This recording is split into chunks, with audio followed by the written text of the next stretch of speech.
In a remote valley in northern Colorado, where snow-covered peaks cast long shadows over the pine forests, Elias Morgan lived alone. At 67, he no longer measured time by calendars, but by lambing seasons, the first frost, and the sound of old paws padding across the porch. His only companion was Kael, an aging Alaskan Malamute with a coat thick as winter fog and eyes as sharp as river ice. Since the passing of his wife, the small wooden cabin had felt far too large. His son lived in the city now, and phone calls came only occasionally. Most days passed in quiet rhythm firewood, fencing, sheep, and tea. At dusk, it was just the sound of wind against the windows, the creak of floorboards, and Kael's slow breathing near the hearth. But in the winter of that year, when the snow arrived early and heavier than expected, something else came with it. Something wild, unexpected, and broken. And it would change everything Elias thought he knew about solitude, survival, and what it means to be chosen by something untamed. Snow began falling as early as mid-October, weeks before usual. The pine ridges around Elias Morgan's homestead turned white like sifted flour. He was used to the cold, had lived through storms and silences thicker than snow, but this winter carried a stillness that felt heavier, more expectant, as if something unknown waited just beyond the tree line. That morning, Kael didn't return from his usual patrol around the barn. Normally, he circled the sheep pen, trotted back to the porch, shook off the snow, and settled at the door. But today, his paw prints led west, toward the forest, and didn't loop back. Elias pulled on his coat and boots, adjusted his wool cap, and stepped out into the biting air. Kael's tracks were easy to follow at first, firm and steady, heading straight into the trees. But as the snow deepened and the wind whispered between trunks, the prints began to blur. Elias pressed forward, the cold biting at his cheeks, heart quietly tightening. Then he heard a bark, faint and broken. Not Kael's usual warning, but something thinner, urgent, as if calling for help rather than sounding alarm. He followed the sound, brushing past low-hanging branches, until he saw Kael pacing beside a massive fallen tree. The roots had ripped from the earth, forming a hollow beneath, and Kael stood alert, gaze fixed on the darkness under the arching roots. Elias approached cautiously, instincts honed by years of animal work keeping him wary. It could be anything, a trapped raccoon, a wounded fox, even a bear cub. But as he crouched, peering into the shadowed hollow, two amber eyes stared back. A young bobcat, no more than 10 months old, lay huddled in the snow, ribs visible beneath patchy fur, a rear leg swollen and bloodied. The sight froze Elias mid-step. The animal's lip curled weakly, exposing small, sharp teeth, but its body trembled not in threat, but in fear and exhaustion. Kael, however, didn't growl. He didn't bark or push forward. He lay down on the snow, head between paws, his body language gentle, almost reverent. Elias watched, heart thudding. A part of him warned to step away. Wild animals wounded in winter were unpredictable. But another part, the part that had trained dogs, patched up lambs, and held Laura's hand through illness, whispered, "This one doesn't want to fight." Slowly, Elias shrugged off his coat, knelt into the snow, and moved forward one breath at a time. The bobcat snarled softly, claws skimming the ground, but when the coat came down over her trembling body, she barely resisted. Pain and cold had dulled her will. Lifting her gently, Elias felt every bone beneath her fur, her heartbeat frantic but faint. Kael stood, wagged his tail once, and led the way home. Elias followed, arms full of something wild and broken, yet somehow not lost. Elias placed the bobcat gently on an old lambing mat inside the woodshed, the same one he used when storms hit and newborns needed shelter. He turned on the small kerosene heater, wrapped the animal in a thick wool cloth, and opened his weathered vet kit. The wound on her hind leg was deep, the blood nearly black around the edges, and her fur was clumped with ice and dirt. It looked like she'd been caught in a wire snare, illegal, brutal, and common in the wrong hands. Kael sat quietly at the door. No barking, no pacing, just watching with an unwavering gaze as if awaiting results. Elias cleaned the wound carefully with warm salt water, then dabbed it with sheep-grade antiseptic and wrapped it with gauze. The bobcat growled once or twice, weakly clawing the floorboards, but never tried to bite. Her eyes stayed open wide, golden, aware. "It's all right," Elias murmured, not expecting to be understood, but needing to say it anyway. When the dressing was done, he stepped back. She didn't move, just closed her eyes, slow perhaps not from trust, but from sheer exhaustion. Kael, still watching, lay down, chin to paws. When Elias moved to leave, Kael lifted his head, looked at the bobcat, then back at him, as if to ask, "We're not just walking away from her, are we?" That night, Elias found an old steel crate he'd once used for sick lambs. He layered it with hay and soft cloth, placed the bobcat inside, and slid it near the woodshed window where morning sun would find her. He hung a small wooden tag on the crate that read, "Sierra," after the mountain range he often gazed at in winter, where the sky met snow in a way that always reminded him how wildness could be beautiful and fragile all at once. The next morning when Elias returned, Sierra was awake. She didn't hiss or recoil. Her ears were up, her eyes sharp, and though tension still clung to her limbs, there was no hatred in her gaze-only wariness. He left a bowl of shredded chicken just inside the crate and stepped back. Kael approached first. He carried something in his mouth, an old rubber ball, worn smooth from years of chewing. He dropped it beside the crate, sat down, and tilted his head. Sierra didn't react. But later that afternoon, when Elias returned, the ball had been nudged inside the crate, and the chicken was half-eaten. Elias didn't smile. He didn't speak. But deep in his chest, he felt something shift. A door had opened. Not wide, not all the way, but enough to let in light. The storm lasted 3 full days. Wind howled against the windows. Snow piled halfway up the barn doors, and everything outside seemed to hold its breath beneath a blanket of white silence. Inside the woodshed, Sierra stayed curled in her crate, still, ears flicking now and then, eyes half closed but never deeply asleep. Elias often sat nearby with a book or a block of wood to carve, saying nothing. He placed a fresh piece of meat each morning, stepped back, and waited. Kael, always patient, lay next to the crate, his thick coat rising and falling with each slow breath, not once trying to enter or force attention. On the 4th morning, the world outside softened. Snow had stopped. Light seeped through the shed window, falling in soft angles across the floor. When Elias opened the door, Sierra was not huddled in the back corner. She was sitting upright, ears alert. When Kael approached, she did not flinch. Instead, she extended one paw through the metal mesh, gently touching his nose. Not a swipe, not a strike, just contact. That afternoon, Elias unlocked the crate and stepped away. No commands, no coaxing. Sierra hesitated for a long moment, then stepped out quiet, controlled, not frightened. She padded around the woodshed, her injured leg still stiff but bearing weight. She paused near Kael, then climbed onto a low shelf where tools had long gathered dust. Elias watched from a distance, heart cautious but calm. That night, he left the crate door open. Sierra didn't return to it. Instead, she settled on a patch of folded tarp near Kael, close enough to feel his warmth, far enough to keep her boundary. 3 days later, Kael led the way. Elias was mending a fence post in the rear pasture. When he saw both figures, Kael ahead, Sierra a few steps behind, her body moving with surprising grace despite the injury. She stopped on a flat stone, watching the sheep as they moved. Elias didn't call to her. He just kept working, letting her decide the pace of her belonging. That evening, for the first time, Elias opened the main cabin door wide. Kael entered first, shaking off snow. Sierra hesitated.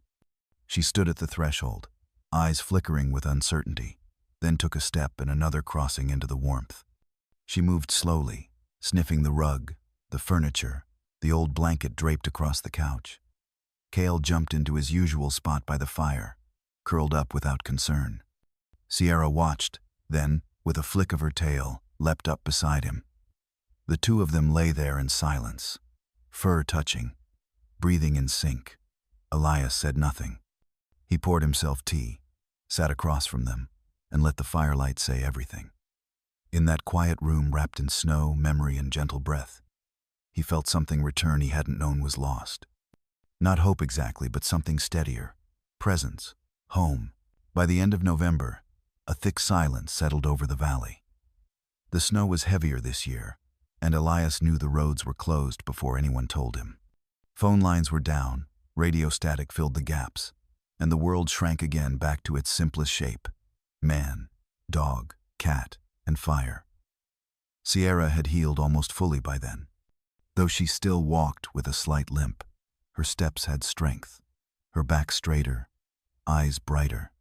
She now slept in the house more often than not, sometimes beside Kael, sometimes curled on the rug by the wood stove. When Elias worked outside, Sierra often followed him to the edge of the field, watching from a distance, quiet but ever present. The days felt balanced, strange, yes, but steady in a way that didn't ask for approval. Then came the knock on the door. Caleb Morris, Elias's nearest neighbor, stood in the snow, arms full of split firewood and news. He hadn't been up in weeks, no one had, but with the thaw coming and chains on his tires, he'd decided to visit. Elias welcomed him in with a nod, took the wood without ceremony, and set a kettle to boil. Caleb rubbed his hands by the fire, talking about weather reports and new livestock feed. He paused mid-sentence. Sierra had entered the room. She stepped quietly behind Kael, who stood calmly between the men in the doorway. Her amber eyes studied Caleb with calm curiosity, not fear. She didn't hiss, didn't crouch. She simply existed, proud and still. Caleb stared. "Is that a bobcat?" Elias didn't flinch. He simply nodded, then began to tell the story how he found her, the wound, the days of slow recovery, the silence, the trust, the impossible friendship with Kael. Caleb listened, first with the furrowed brow of skepticism, then with a growing softness in his face. He looked at Sierra again, then at Kael, then at the space between them, close enough their fur touched. "I've heard of strange bonds in the wild," Caleb finally said, "but I've never seen one up close." He paused. "You know you're not supposed to keep her." Elias didn't argue. "She's not being kept. She stays because she chooses to." Caleb considered this. The fire popped softly between them. Finally he said, "I won't say anything, but be careful. Not everyone would understand what you've got here." That night, Sierra didn't curl beside the fire. She stayed outside on the porch, sitting in the snow with Kael beside her. Elias watched them through the window. Two shapes pressed close, motionless against the night. The wind whispered against the walls, and the stars hung low. The world was wide again, and someone else now knew. January retreated slowly, and with it came the first signs of thaw. Patches of brown began to break through the white fields. The air smelled of earth again, heavy and wet. And with the change in season, Elias felt something shift inside him, too, a quiet weight settling in his chest. He watched Sierra from the porch, saw how she moved now without hesitation. Her limp was barely visible. She followed Kael down to the pasture, sat on her favorite rock, and watched the sheep without so much as a twitch of her tail. The flock didn't fear her. Somehow, they had accepted her. And perhaps, so had he. But deep down, Elias knew this balance couldn't last untouched. The world beyond the valley would return, with laws and rules and questions he couldn't always answer. One evening, Elias called his son. Noah lived in Denver, working with a wildlife conservation group. Elias hadn't planned on asking for help, but when he heard his son's voice, the words came anyway. He told the whole story about Sierra, the rescue, the friendship with Kael, the strange harmony they had created. Noah listened without interruption. When Elias finished, there was a long pause. Then Noah said, You know this can't stay hidden forever. Elias agreed. But I can't send her away. A few days later, Noah called back. There's a possible solution, he said. I talked to a colleague at the center. They might be willing to issue a special permit, not to own her, but to allow you to keep her on your land as part of a research study in interspecies bonding. You'd need to agree to regular check-ins, reports, observations. It wouldn't be total freedom, but it wouldn't be goodbye either. Elias sat with the phone against his ear, watching Sierra through the kitchen window. She was curled beside Kael near the woodshed, both asleep under the soft fall of dusk. All right, he said quietly. Let's do it. Spring came early that year. The snow melted fast, leaving behind a muddy world bursting with new life. A field researcher arrived one morning, young, respectful, and careful with her presence. She didn't try to pet Kael or approach Sierra. She only observed, took notes, asked a few questions.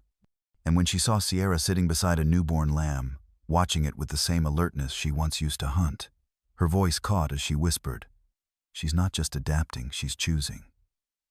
That evening, as the sky turned soft with twilight, Elias stood at the edge of the pasture.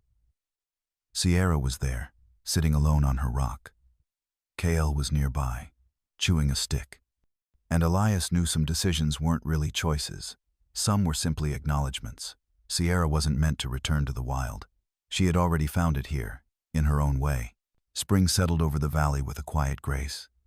The last patches of snow melted into the ground, and the scent of wet earth, new grass, and lamb's wool filled the air.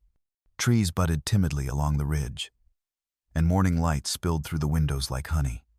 Sierra moved slower now, not with pain, but with care. She had begun sleeping more, eating less, spending hours curled in the farthest corner of the barn.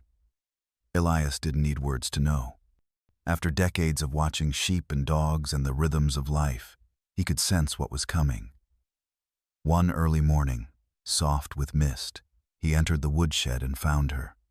Tucked deep in a bed of dry hay and worn cloth, Sierra lay curled around 3 tiny bodies, newborn bobcats. Still damp, their fur spotted faintly, their eyes sealed shut. They trembled against her warmth, and Sierra, so fierce, so wild, was utterly still, as if the world had narrowed to nothing but breath and heartbeat. Kael stood by the door, unmoving. When Elias approached, Kael gave a soft grunt, not warning, just a signal, "Go gently." Elias paused at a respectful distance. Sierra looked up at him. Her eyes, once taut with fear, held no tension now, only quiet, trust. She didn't growl. She didn't hide her young. She just watched, as if to say, "You've been here from the start. You may stay." For the next several days, Elias left food and water at the entrance, but never intruded. Kael rarely left his post. He sat outside the shed, rising only to stretch or drink. At night, he slept close by, nose tucked beneath his tail, always facing the door. 10 days passed. And then, just as the sun broke over the hills, Sierra stepped out into the yard with her cubs trailing behind. 3 bundles of wobbly fur stumbled after her, squeaking, climbing over each other, tumbling in the grass. Kael stood, ears perked, but didn't approach. Sierra paused, turned to him, and in one fluid motion, dipped her head. Kael stepped forward, slowly, carefully. One of the cubs approached him, sniffed his paw, then flopped onto the ground beside him. Kael lay down gently, curling his body around the little ones, his breath steady and low. Elias watched from the porch, hand over his mouth. Something inside him acted not from sadness, but from awe. The image of Sierra, Kael, and those 3 fragile lives together in the soft grass etched itself into his memory like carvings in stone. A dog and a wildcat, once strangers, now guardians together. And in the center of it all, life, renewed. Summer unfolded slowly, like a quiet breath held between heartbeats. The bobcat cubs grew fast, their spots darkening, eyes brightening, and legs stretching into graceful, untamed limbs. They stalked insects in the barn, chased leaves through the field, and sometimes curled up beside Kael like they had always belonged there. Sierra gave them freedom early. She let them explore, disappear behind trees, test their balance on low limbs. But when dusk fell or storms rolled in, she called them back with a low, melodic growler sound Elias had come to recognize as safety. Kael, too, had changed. He still walked beside Elias each morning, but slower now. His legs stiffened in the cold, and sometimes he stopped mid-field, staring at nothing, breathing a little heavier. Sierra noticed before Elias did. She stayed closer to Kael, often matching his pace, brushing her side against him as they moved together. When he rested in the grass, she lay beside him. They didn't play much anymore. They simply sat, two creatures who had seen enough of the world to need only presence. One late autumn afternoon, the kind with golden leaves drifting lazily to the ground, Elias watched something that stopped him in his tracks. Kael was lying in the sun, panting softly, the heat pressing down on his thick coat. And Sierra once woundedly nudged him with her nose, guiding him into the shade beneath the old oak tree where he used to sit and guard the flock. She didn't leave his side that evening. She stayed even after the sun had set, when the wind turned sharp and the shadows deepened. And when Elias lit the fire and opened the door, Sierra walked in on her own. She moved to the old rug where Kael lay and settled down next to him. Then, quietly, she rested her head on his shoulder. All night, she didn't sleep. She simply kept watch. Elias sat nearby, not speaking, not moving much, just breathing in the silence. At dawn, Kael passed, peacefully. No sound, no struggle, just a breath that didn't return. Sierra stayed still for a long time. When she finally rose, she stepped back as Elias wrapped Kael gently in a wool blanket. He carried his old friend to the oak tree and began to dig. Sierra followed, her steps measured, her gaze steady. And when Elias laid Kael to rest, Sierra stood watch beside the grave, eyes half lowered, tail wrapped around her paws. The three young bobcats, now nearly full-grown, appeared from the tree line. They didn't play. They didn't climb. They simply sat in a half-circle behind their mother, quiet, as if understanding that something sacred had taken place. Elias placed a flat stone at the head of the grave. He carved into it later that day, Kael, guardian of every winter. That night, Sierra didn't return to the woods. She curled alone on the worn armchair by the fire, the same one she once shared with Kael. Elias didn't disturb her. Outside, the wind moved through the trees, soft as breath. And somewhere in that stillness, without any words, without any goodbyes, a chapter quietly came to a close. Winter arrived late that year, but the cold came all the same. The valley no longer echoed with Kael's steady footfalls or his low, watchful bark. Yet the silence wasn't empty. Sierra remained. She didn't vanish into the woods like a wild thing returned to instinct. She stayed, appearing at the porch each dusk, her coat silvering with age, her eyes still sharp, still searching. She followed Elias each morning, watching over the lambs, walking just behind his boots like Kael once had. Her cubs had long since left, grown and gone into the forest. But sometimes they returned, brief flashes of spotted fur moving through the trees, cautious yet unafraid. They didn't stay long, but they always came back. And when they did, Sierra would meet them at the tree line, touch noses, then watch them disappear again like wind through pine. Elias never tried to stop them. He knew they were free. The story of Elias and his animals began to spread. People spoke of Morgan's Ridge, a place where wild and tame lived side by side.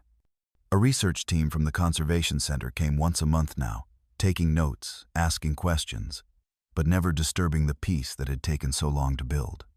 And with Elias's quiet permission, they started bringing student small groups, wide-eyed, reverent. They listened to stories about Kael, about Sierra, about a friendship no one had predicted and no science could quite explain. One day, Elias adopted a puppy from the local rescue. Not a replacement. Nothing could replace Kael but a new soul to walk beside him. The puppy was quiet, gentle, with eyes that seemed older than they should have been. He named him Hope. Strangely, Sierra accepted him almost immediately. She let him sit near her under the porch, let him curl beside her on cold nights, let him follow. Maybe she saw something in him that reminded her of who came before.